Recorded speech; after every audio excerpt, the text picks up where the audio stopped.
Hello everyone, welcome back to my channel. I hope সবাই বেশ ভালো আছেন। আলহামদুলিল্লাহ, আমরাও ভালো আছি। নতুন একটি দিনে আরও একটি ঝলমলে ব্লগ নিয়ে চলে এলাম আপনাদের মাঝে। আমি মনিকা সোনারগাঁ থেকে বলছি। মনিকা হবিস চ্যানেল থেকে আপনাদেরকে আরও একবার স্বাগত জানাই।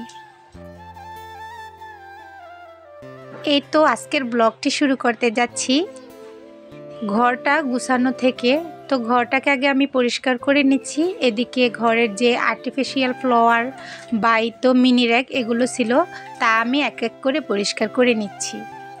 তো এগুলোকে কিন্তু প্রতিদিনই মোছা হয়, কিন্তু মাঝে মধ্যে কিছুদিন পর পর আমি এভাবেই ক্লিনজার দিয়ে ভালো করে পরিষ্কার করে নিই।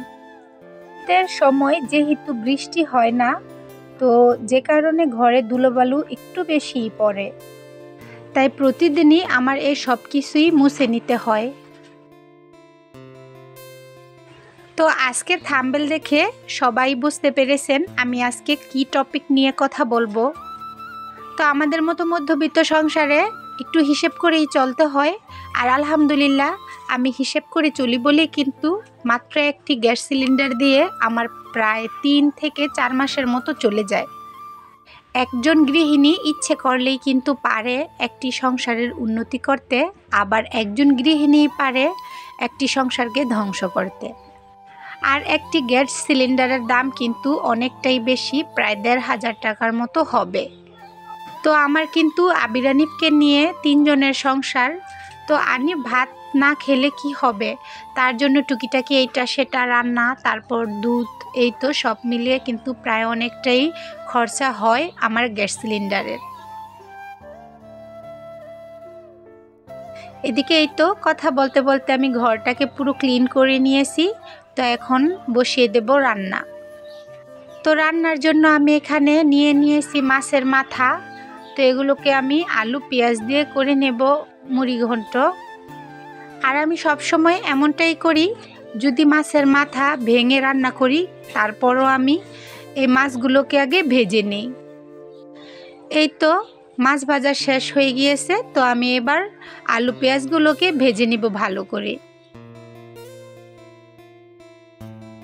তো যে ব্যাপারে কথা বলছিলাম, তো আমি দেখা যায় সবজি তরকারি বা এসব কিছু বেশিরভাগই দেখা যায় গ্যাসে রান্না করি। তো অনেক কিছুই দেখা যায় সিদ্ধ করতে হয়, তারপর ভাপ দিতে হয়, খিচুড়ি রান্না, ভাত, এগুলো সব আমি কুকারে করে থাকি।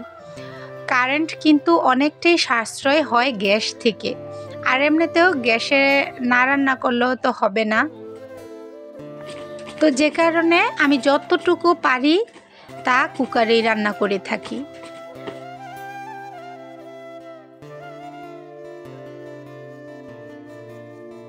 তো এই তো এখানে পাতাকপিগুলোকেও আমি কুকারেই সিদ্ধ করে নিয়েছি। তো এগুলোকে এখন ভেজে নিব। এই তো এদিকে আমার মাছের মাথার মুড়ি ঘন্ট আর তার সাথে পাতাকপি ভাজি এগুলো শেষ হয়ে গিয়েছে রান্না। আর এখন রান্না হবে মাছের ডিমের ভুনা। তো এই ডিম ভুনাটা কিন্তু আবিরের খুবই পছন্দের খাবার। তো মা যে কার্পু মাছটা নিয়ে এসেছিল এর মধ্যেই এই ডিমগুলো হয়েছে। তো এই ডিমটা রান্নার জন্য আমি প্রথমে পেঁয়াজগুলোকে ভালো করে ভেজে নিয়েছি। আর তো এই তো পেঁয়াজগুলো ভেজে নেওয়ার পর আমি এতে সকল প্রকার মশলা অ্যাড করেছি। তো একটু ভালো করে কষিয়ে এতে ডিমগুলো দিয়ে দিয়েছি।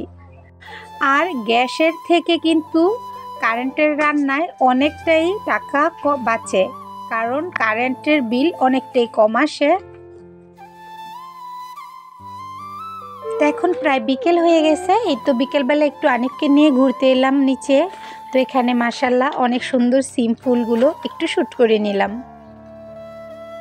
তো আজ সন্ধ্যের সময় হালকা নাস্তার জন্য তৈরি করে নিব পাতাকপির পাকোড়া।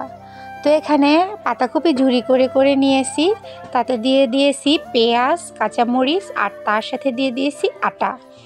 এখানে সামান্য পরিমাণ তেল দিয়ে দিয়েছি, আর তার সাথে ছিল, তো এখানে দিয়ে দিয়েছিলাম হলুদের গুঁড়ো, মরিচের গুঁড়া, আর দিয়েছি কর্নফ্লাওয়ার, আর সাথে দিয়ে দিয়েছিলাম সয়া সস।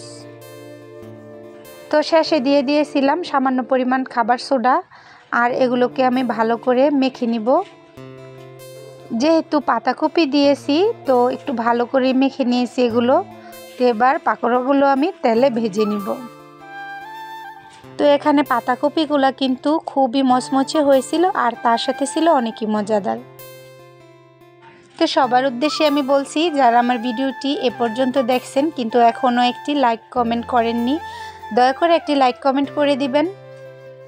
আর যারা আমার চ্যানেলে আজ নতুন, দয়া করে সাবস্ক্রাইব করে আমার পাশে থাকবেন। তো আজকের ভিডিওটি আমি এখানেই শেষ করছি। সবাই ভালো থাকবেন, সুস্থ থাকবেন। আল্লাহ হাফেজ।